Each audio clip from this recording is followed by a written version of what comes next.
एकनाथ शिंदे यांच्या शिवसेनेकडून सोलापूरच्या प्राध्यापिका ज्योती वाघमारे यांना राज्यसभेची उमेदवारी। शिवसेनेच्या शिंदे गटाकडून राज्यसभेसाठी सोलापूरच्या प्राध्यापिका ज्योती वाघमारे यांना उमेदवारी देण्यात आली आहे।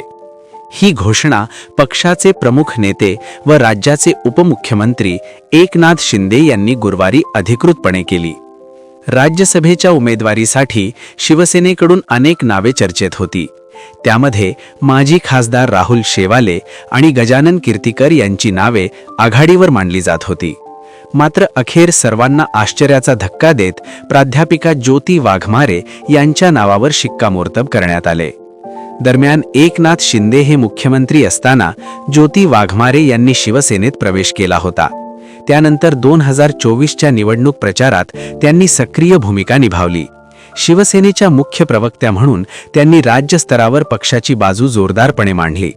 त्यांच्या कार्याची दखल घेत शिवसेना नेतृत्वाने त्यांना राज्यसभेची उमेदवारी दिली आहे।